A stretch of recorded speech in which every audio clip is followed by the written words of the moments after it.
이 사도행전은 교회의 역사이기 때문에 사도행전은 너무 중요합니다. 사도행전의 사건은 오늘날 우리들에게도 동일하게 적용이 되게.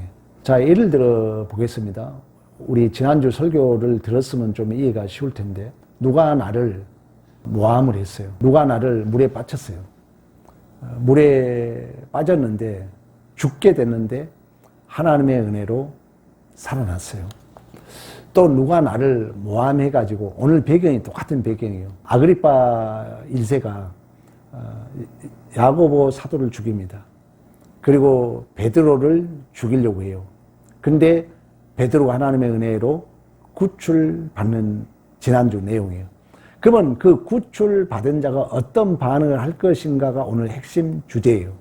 자, 다시 한번 얘기합니다. 목사님이 누가 모함을 해가지고 내가 감옥에 갇혔어. 근데 하나님의 은혜로 내가 구출받았어.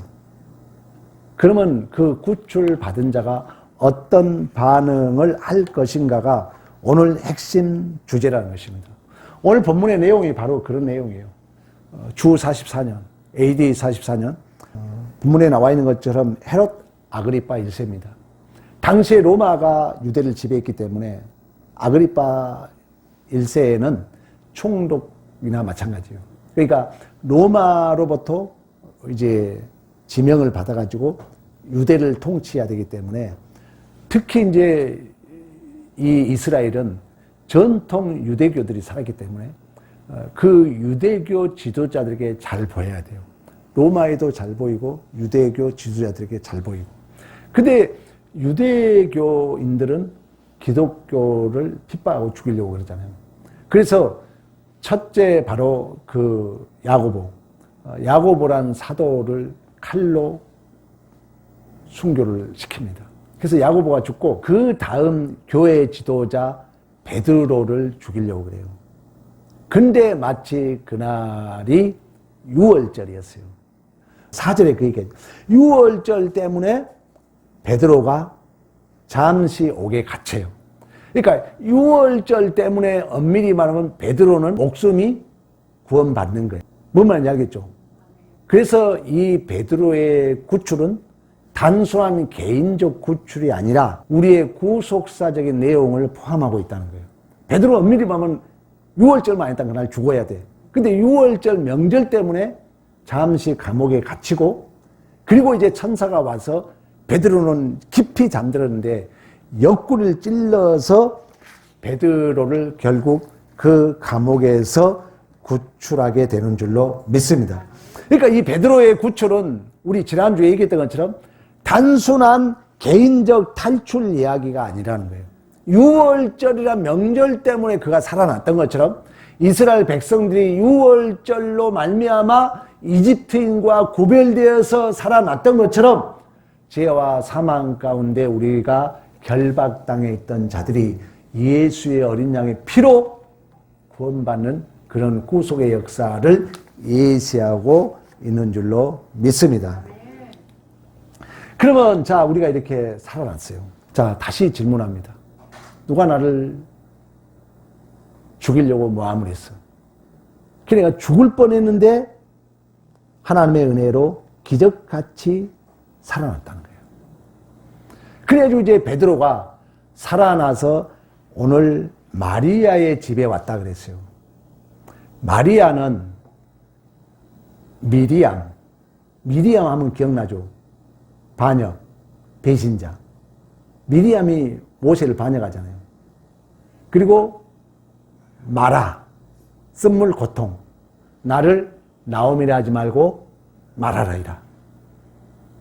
그리고 이 마리아는 존귀함을 받은 자, 높여진 자, 이런 뜻을 가지고 있어요. 반역자, 또 그 쓴물이 단물이 됐던 마라, 그리고 존귀함을 받은 자, 높임을 받은 자, 그런 영적 의미에서 교회를 상징하고 있다는 거예요. 그러니까 베드로가 지금 구출돼가지고 자기 집을 간 게 아니라 쉽게 말하면 어디로 왔다?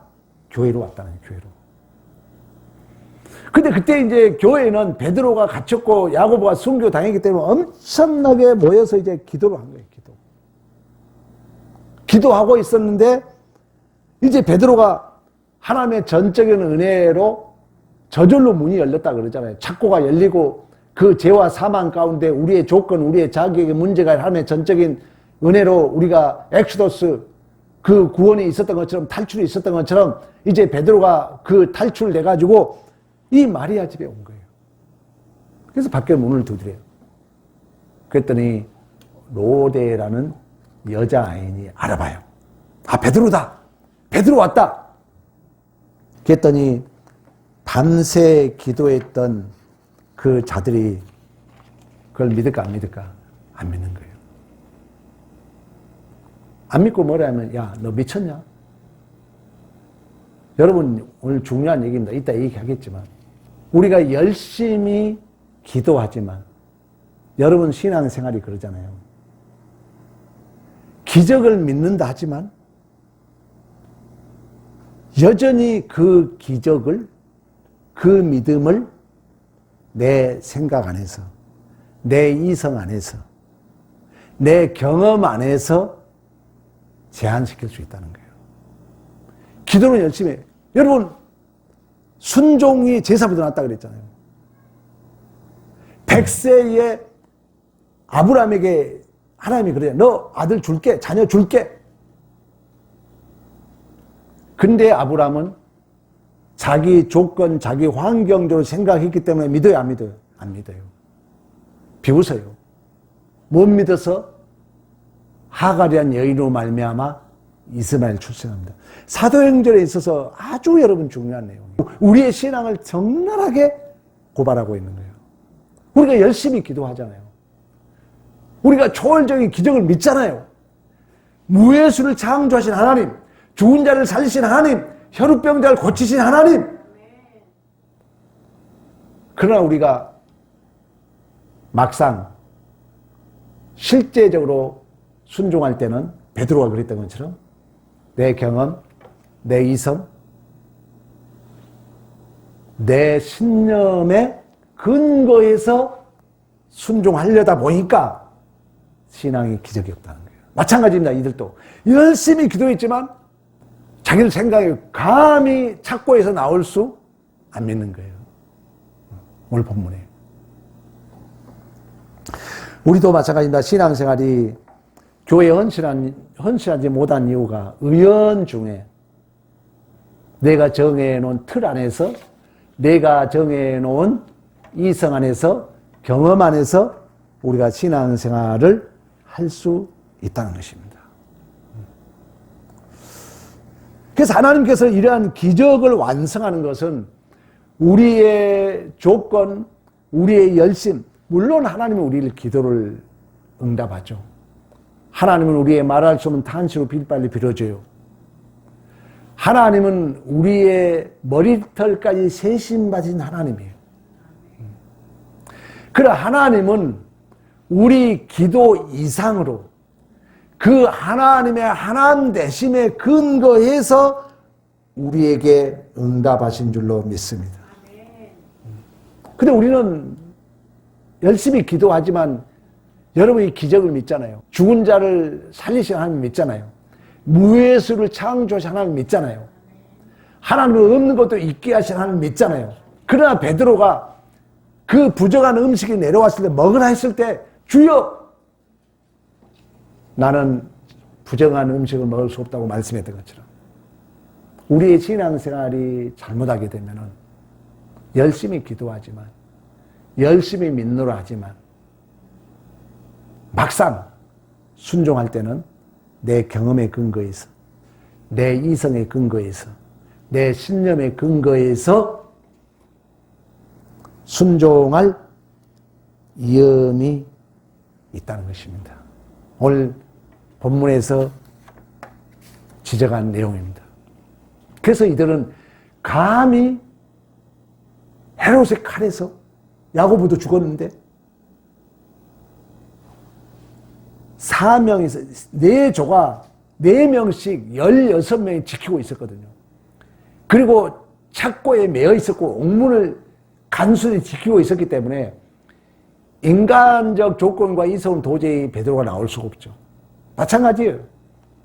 여전히 지금 이 교회 공동체는 열심히 기도하지만 막상 베드로가 나왔다 하니까 자기의 한계, 자기의 경험, 자기의 이성, 나의 종교적 하나의 관습에 젖어서 어찌 헤롯의 아그리파 1세 그 감옥에서 나올 수 있다고 의심하면서 믿지 못하는.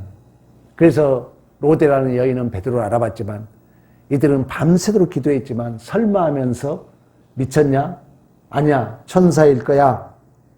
이런 오류적 판단하는 것을 오늘 성경은 우리에게 고발해주고 있는 것입니다. 두 번째는 베드로의 입장에서 어떨 것인가. 아주 중요한 내용이에요. 누가 나를 누명을 써가지고 내가 감옥에 갇혔어요. 죽을 뻔했는데 하나님의 은혜로 살아났어요. 누가 나를 고의적으로 물에 바쳤어요. 내가 죽을 뻔하다가 하나님의 은혜로 살아났어요. 그러면 여기 이제 중요한 내용이에요. 여러분 같으면 어떻겠습니까? 여러분 같으면 제일 먼저 어디로 뛰어가겠어요? 네? 그렇죠. 원수한테 뛰어가지. 정확한 얘기예요. 이 사도행전 중요한 오늘 주제예요. 요셉이 그 억울한 누명을 썼을 때 하나님이 그랬다 했잖아요. 우리의 신앙이라는 거예요. 지금 교회 공동체도 자기 경험, 자기 이성으로 판단했지만 지금 이 헤롯 아그리파 1세 때문에 내 동료 야고보가 죽었어요. 나는 억울하게 감옥에 갇혔어요. 능력의 하나님에 의해서 내가 구출을 받았어요. 그렇다면 솔직히 우리는 권사에 말씀하신 대로 원수에게 제일 먼저 뛰어가죠. 너 나 이랬지. 나 하나님 은혜로 구출받았어. 내 옳음을 증명하고 원수를 갚아야죠.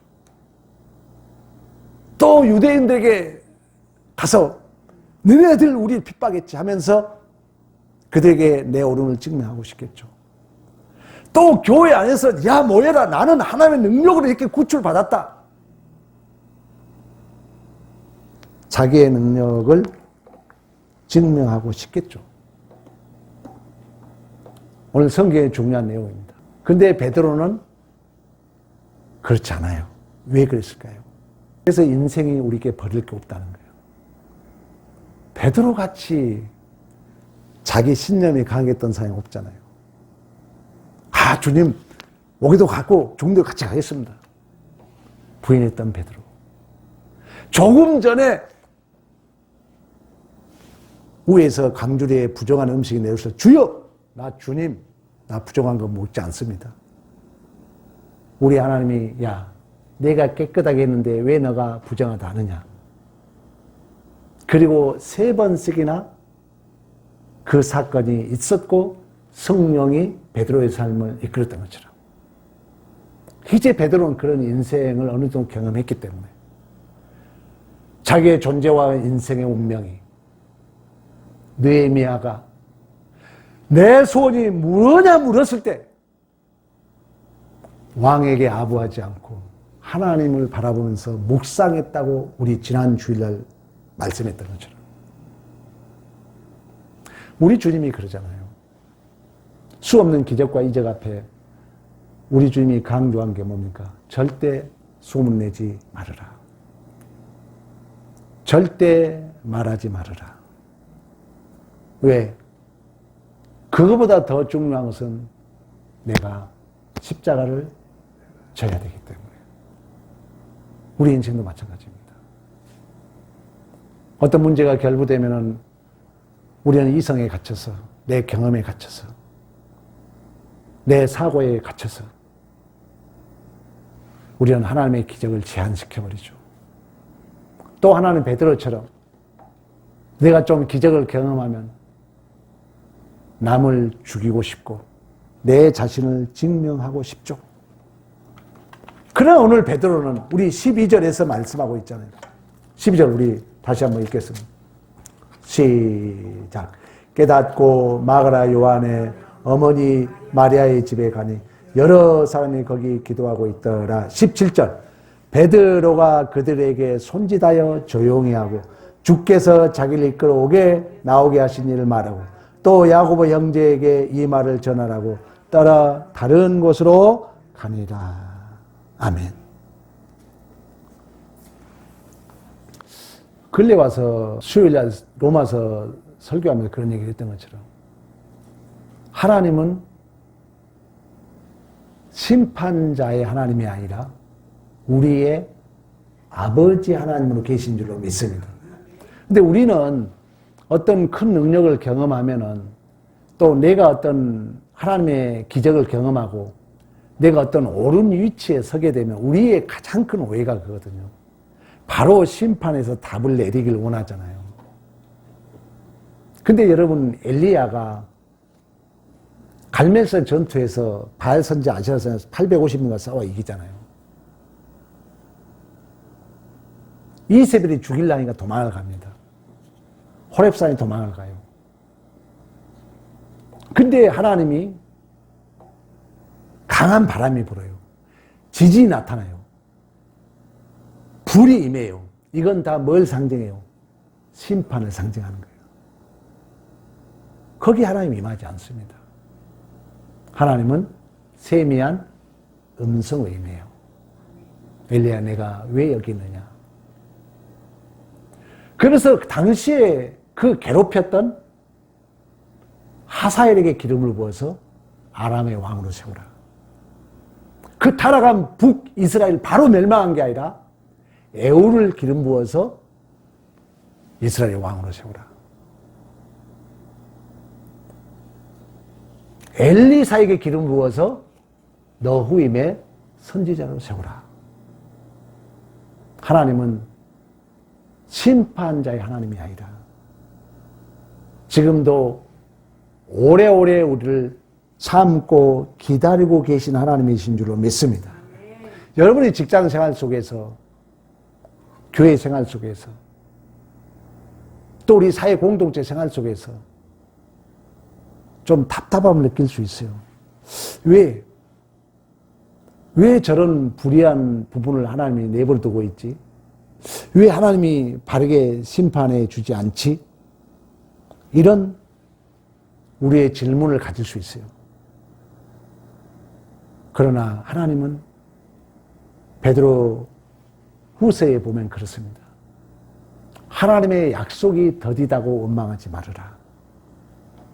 하나님은 모두가 심판에 이르지 않고 모두가 회개하고 구원받기 위하여 하나님은 오래오래 기다리고 참고 계신 줄로 믿습니다.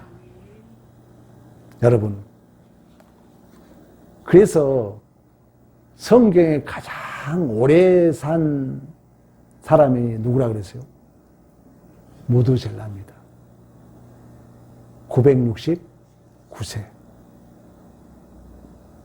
근데 무두셀라라는 이름의 뜻이 뭔지 아세요? 죽으면 심판이 있다. 근데 그를 가장 오래 살게 했다는 것은 하나님은 지금도 심판의 하나님이 아니라 오래오래 우리를 기다리고 계신 줄로 믿습니다. 우리 주님이 십자가상에서 여러분 능력이 없어서 십자가를 지신 분이 아니었잖아요. 하나님이 능력이 없어서 헤롯의 칼을 막아주지 않는 게 아니라는 것입니다. 우리가 직장 생활 속에 교회 생활 속에 억울함을 당하고 또 오해를 받고 만물의 찢기처럼 내가 낮아지고 내가 바보처럼 보일 수가 있습니다. 그럼에도 불구하고 하나님이 당장 그 문제를 해결해 주지 않는 이유는 하나님이 그곳에서 여러분들이 하나님의 은혜를 드러내는 귀한 그릇으로 사용하고 계신 줄로 믿습니다. 그래서 하나님은 지금도 기다리고 있다는 거예요. 하나님은 지금도 심판주로 계시는 것이 아니라 우리의 아버지로 계신다는 것입니다. 그래서 오늘 여러분 이 사건을 경험하면서 교회에서 우리가 교회사에서 가장 오해하기 쉬운 부분이에요. 두 가지 오늘 교훈입니다. 우리가 기도하지만 하나님의 기적을 믿는다 하지만 막상 해석할 때는 내 경험, 내 지식, 내 이성의 틀에서 해석할 오류가 있다는 거예요. 또 하나는 내가 억울한 누명을 썼을 때, 내가 무엇을 승리했을 때 우리는 당장 그것을 증명하고 싶어 한다는 거예요. 우리 같으면 그렇잖아요. 내가 베드로라면 그 아그리파 1세에 찾아가서 당장 원수를 갚죠. 유대 지도자들 앞에서 내 옳음을 증명하고 싶죠.